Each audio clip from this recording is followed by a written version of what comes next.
evening, assalamu alaikum, and a very warm welcome to Visionary Pulse with me, your host Farzana Mayet, a segment that focuses on chatting to game changers and change makers. And tonight is certainly no different as we chat to one such game changer and change maker. We say a very good evening to Nazia Saley, who is an emotional healing therapist, transformational mindset coach, and an author as well. She guides women to heal trauma, break generational cycles, and reconnect with their true selves beyond roles, expectations, and conditioning. Her mission is to help women live fully and step into their purpose, the gateway to freedom, fulfillment, and lasting impact. She is a vocal advocate for survivors of child, domestic, and sexual abuse. Nazia supports multiple charity and community initiatives that create safe spaces for healing. Nazia, assalamu alaikum, and thank you so much for joining me. Walaikum salam wa rahmatullahi wa barakatuh, and jazakumullah khairan. So tell me, your work focuses on helping women heal trauma and break generational cycles. What moment and experience in your own journey awakened this calling within you to be such a vast advocate of this? You know, I think the moment that truly awakened this calling was 19 years ago when my son was born. I suffered with anxiety and depression, and at the time, I think there was such a stigma regarding that I didn't know what to call it. You know, the anxiety and the depression and all of that. And I remember, feeling so weak, and on the outside, maybe things looked fine, but inside I was dying, I was struggling. And I remember, sitting one day on the bed and just making dua, asking Allah to guide me because I didn't know what was wrong. And I always believe what you seek is seeking you. And it was at that time that a friend called me. She said she's attending a workshop and she'd like me to attend. So I just went by the way. And although you were not feeling good, right? No, because I was not feeling good, but I just went with her. And it was at that workshop, the workshop initially was about, emotional healing and depression and anxiety. I realized I could finally name what was happening to me. I could finally understand what, this was, and that created the change for my own healing. But at the same time, it also brought about this calling for me where I realized that there is a way out, that this is what I want to do. I want this mess that I was going through to become my message. And in that way, that it can create a change for other women who I'm sure, which I knew there were probably many who felt like me, but they didn't know there was support, or they felt so weak, or they didn't know there was a name for this. Yes. But Nazia, let's backtrack a little. You were feeling sad, you were feeling depressed, you were feeling anxious. You didn't know what was going on with you. I had no idea what was going on with me. So let's go back to the feelings of that. Yes. Like, what did you feel? At the time. All right, so so I felt hopeless. Every moment I would wake up, and the honest truth is I honestly felt like not living every day. I was living a robotic life. I left work at the time. I was in corporate. I left work so I could spend time with my son, but I was not present. I don't remember that period.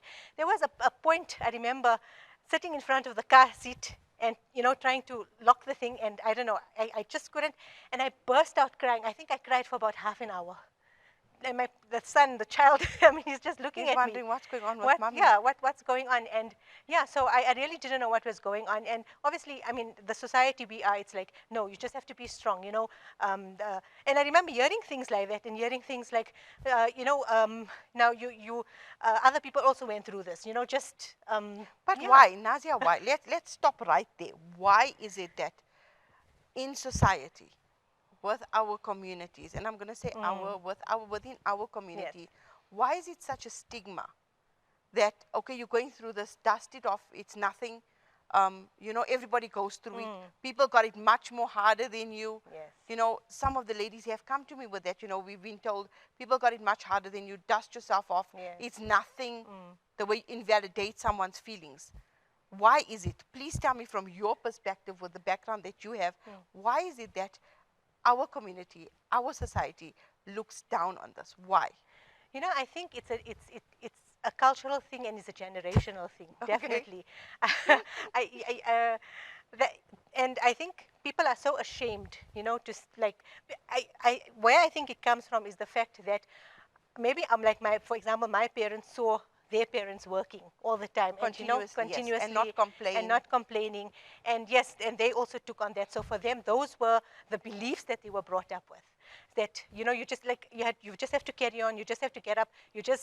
And you would hear these things that's just life. And this thing about being patient. Patient for them was, I think, I'm sorry to say, It was but of paradigm yeah, importance. but Makes to a burn. suffer, like, you must suffer. And I think that was what that was expected from you as well. That Right. we've been through, that we went through, and yes, maybe they probably felt like that, but they just got on with it. They just carried on. But ultimately, what they were doing was just existing. They were not truly living. And also, what happens is, I think, because of that, there's so many illnesses that's manifested because of this emotional suppression that they kept in. Aha, well Yeah. said. So yeah, I think that's I think probably by where it not came sorting from. out the foundation of what one's going through, it Yes. then manifests in illnesses. Yes. And I love now what you've said, Yes. because it's now giving our viewers as well insight into, like, listen, do a check, do an introspect, and decide now when is the time that, hey, I need help. Yes, definitely. I definitely agree with that. I think the first step for myself was acknowledgement. I had anything we do, it starts with awareness and acknowledgement. You have to acknowledge that, this is what I'm going through. If you're going to deny it all the time, and I hear it and I see it all the time, Right. I'll say, maybe you need to check this. No, I'm fine. This is just the way that it is. So until they have that denial in anything, like even an addict, in order for them to get the help, they have to acknowledge that they have There's an a issue, problem. they have a problem. So here also you have to acknowledge that, and that, yes, I am struggling with depression. I do have anxiety, and it doesn't make you weak. In fact, it's that vulnerability that's going to give you the strength to carry on and with your healing journey. Wow, amazing.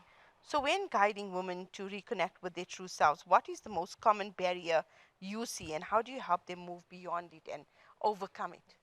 So I think the barrier that I see a lot in what I've witnessed, is, like you say, in our communities, is that I think we're very attached to our roles as being a mother, as being a wife, as being a daughter. Whilst these are important roles, definitely. I mean, Absolutely. society can't, function without it. But then we lose our identity in it. And I think that is the one thing that really stops us from uncovering, who you truly are.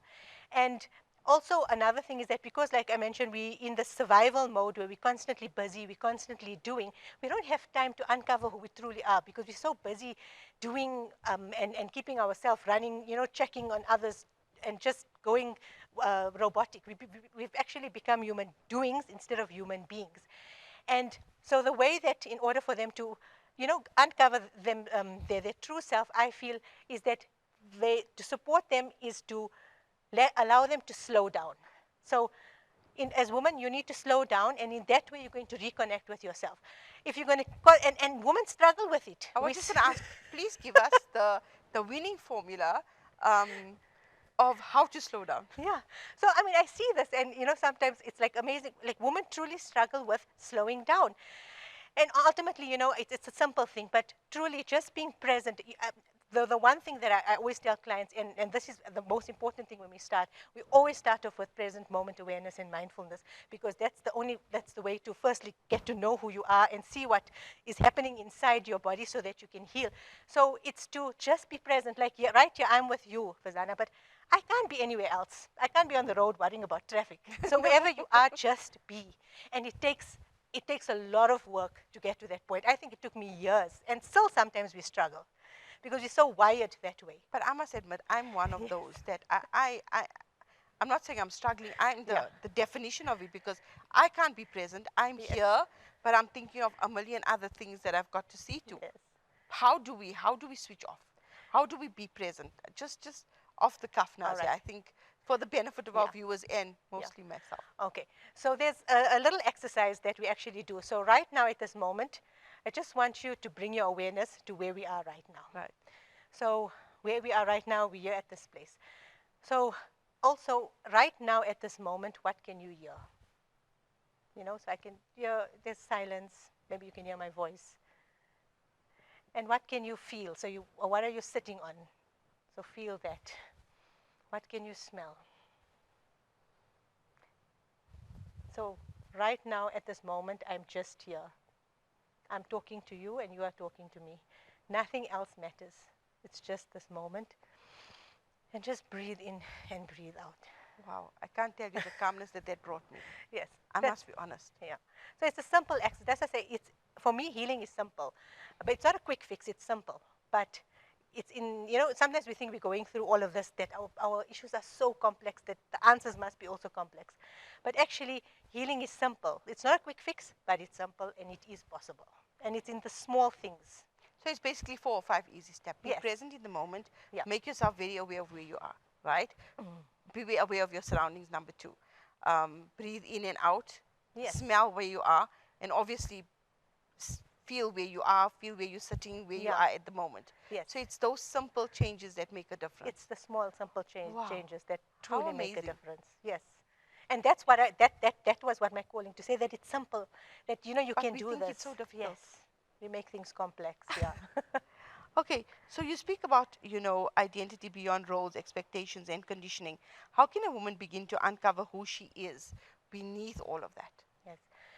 So the one thing that we need to remember, that we are all created as fitrat. We're all created as a diamond. So what happens in life, then life happens and we go through, we all experience some sort of trauma or loneliness, betrayal, or whatever it is. And because we don't know how to deal with it, we start wearing these masks and we build these walls around us. And that ultimately, it's your inner child that is now trying to protect you. So that becomes your identity, that becomes your roles. So as an adult, then Yes. you obviously portray yourself as this hardcore person, Yes. hardcore individual that is blocking out everything and everyone around you Yes. because you don't want to feel. Yes. Am I correct You in don't saying want to that? feel, you want to feel Okay. safe, you don't want to get hurt, because that inner child. Because you're protecting yourself. Yes, you're protecting yourself.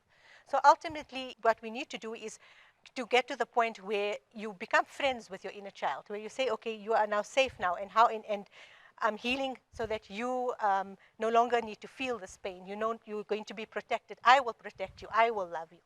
And in that way, you start to uncover who you truly are. So one important thing, and I love to say this, when I heard this, it was so profound. We were born on purpose for a purpose, right? Which means that ultimately that we don't have to find who we are, because we already know who we are. It's just to uncover that. And in order to do that, it's to lift off the veils, break down the walls, and in that way, you're going to uncover yourself. Okay, Yeah. which brings me to another very, very important question, Nazia, for the benefit of all our wonderful viewers out there. You are a child that has been conditioned to have this hard exterior around you. You have kids. You're teaching them the same thing. So this is the generations that are now forced to continuously be emotionless, be hard, be, have no empathy, have no feeling. Yeah. How do we stop this right here, right now? To say to our kids, it's okay to feel like I'm one such mom. Yeah. If my son has to cry, I would openly tell him, cry. It's not that it's a man's thing, you cannot cry. I hate when people tend Yeah. to say that. Boys, girls have the same amount of feelings and they should be allowed to feel what they're feeling in that specific moment. But like you said, in the olden days, Yes. from where, our parents come from where we come from, you are thought, okay, fine, it happens, things happen, you've got to be hard, you've got to be strong. I love that word, you've got to be strong, Yes. you've got to face it. So we then, we tend to pass that on to our kids unknowingly, unconsciously say to our kids, you've got to be strong, you've got to do this. How do we stop that? Yes. How do we stop that generational, I would say, stigma that, our kids need to start being more in touch with their feelings, being more in touch with their emotions, being more free to tell their parents, look, I'm not happy about X, Y, and Z. I don't get tired listening to my children's day, and I tell them, tell me each and everything of your life. I want to know. Yes. I want to know. I want you to continuously talk. Yeah. That's beautiful. So, like you mentioned, so it starts with you. So we need to be the cycle breakers. And for us to be the cycle breakers, firstly, we need to start questioning all of these beliefs that we've taken on. The cultural beliefs, whatever that you've Anything, inherited, yes. the community beliefs and that, and see, is it serving me firstly? And where did it come from? Where did it come from? Yeah, and then secondly, when you heal, that's where you break the cycle. That's where you cut the rope. Because when you're able to heal, when you're able to let go of all of these beliefs and you heal maybe the trauma or whatever it is that you're carrying, that's where the change happens. So it starts with you, and that for me it's so important. You know, a lot of parents, and we all do that because we all love our kids, we'll do anything for them. So a lot of them will send them for therapy, they'll send them for healing if they're going through things. And I always say, it's beautiful that you're doing that, but if you really truly want to see change, you need to do it. You need to do it first, and then you will see the change. Yeah, because it's Yes. no sense that you're Yeah. now sending your kids to heal, but then the same trauma is being passed on to them all the time. Because you're telling them the same story and the same belief, you know, or whatever it is, and you're not. And the thing is that we're not conscious of it. It subconsciously is there. That is why it's so important for us to uncover the belief systems that we're getting. It's so important to question it. Okay, so Nazia, that brings me to my next question, right? With kids coming for therapy, etc., etc., when do you think that parents need to now start introspecting and say, look, I need to see somebody because I want to be a better parent for my kids? It's not necessarily saying I want to break the generational trauma that has been passed on to me. No, it's not that. Yeah. It's that I want to be a better parent to my children so my children can be better parents to theirs. Yes. They can be better humans out there. So when does a parent say, okay, right, this is what I need to do? Honestly, the best time is before you get married, I would say. But like that's not always. We all obviously didn't get that opportunity, and we didn't know. So when do you start? You start now. You cannot you can't wait to say, okay. So the best time, yes, like I said, is before you get married, because we take a lot of our trauma into our marriages, and then obviously when we have children, that also comes out. So and then the partners have to deal with it as well. Yeah, so that's the best time. But however, look, I mean, if you didn't look, when I started this, my son was born, and then I had my two other kids. But the first one got the brunt of it because I wasn't didn't know what healed. was going on. No, I didn't know what was going on, and yes, it was hard for him. But even it's never too late.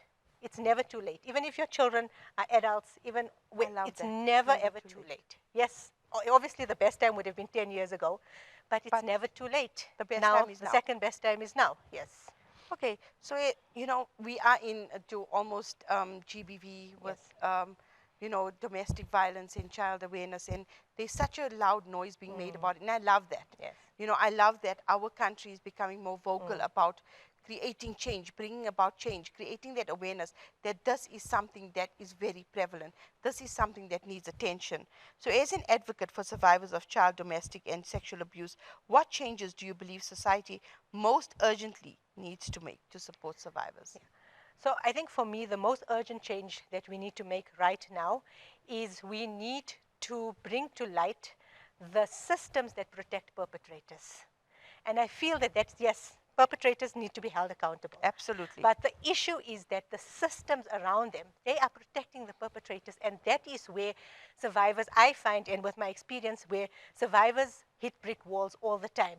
So they feel, and this is then an example, am I right, Nazia? Yes. To say that, look, my friend has gone through a specific situation. She's gone to the right channels for assistance. She hasn't got that assistance. It's just been detrimental to her, so I'll stay silent. Yes. Is that what you're saying? Yes, that's exactly it. We stay silent. So firstly, the survivors will come out. But then what happens is, because of the fear of the system itself, people stay silent. And that is what is so detrimental, because, again, we're speaking about generational trauma. So we know hurt people hurt people. Hurt people. The perpetrators, they probably went through some sort of trauma or something that they now, you know, they haven't healed, they haven't done, they stayed with the shame, and they're doing the same to others. And if these perpetrators are in institutions where there are children, can you imagine what they are indoctrinating to the children at the same time? Because the reality is that you don't know. As a teacher or whoever it is, you're trusting these people with your children. And then it's those same institutions that's protecting these perpetrators. And the cycle continues. So it's the victim becomes the perpetrator, or they become in the society where they can't handle life, where there's addicts, they can't have relationships. So that's where it stops. And silence is protecting these perpetrators. Absolutely. And silence is protecting the systems that, you know, that are protecting them as well. So for me, I feel that that's really important, because that is the one thing. We know who the perpetrators are. The victims or the survivors, they are saying that these are the people. but nothing's been done, and you feel so helpless because how many more people must go through this? And that's why some of them can be so, they not even worried because they know that they are protected. And unfortunately, it's the survivors And that's that the are wrong, yes, that's absolutely wrong. and then the survivors are the ones that are filled with the shame, and they are being taunted. They are being said things like, "No, just keep quiet for the reputation of the whatever, or for the family name." Sometimes whoever it is. So, or make sabr. That's we know when it comes to domestic violence, that no, just make sabr. And another thing that also is very important, I think, where we ask the person who's being abused, what did you do to make him do that to you? So I love that you're saying yes, this because, I mean, obviously, you yeah, see so many cases, and the victims are often asked, what did you do yes, to make the person so angry yes, for them to retaliate in that manner? yes. Or I mean, yeah, and that's what needs to change. To stop, I think, asking those sort of questions and deal with the systems and the perpetrators who Okay, are. so we're talking about, we spoke about like how, these perpetrators need to be held accountable.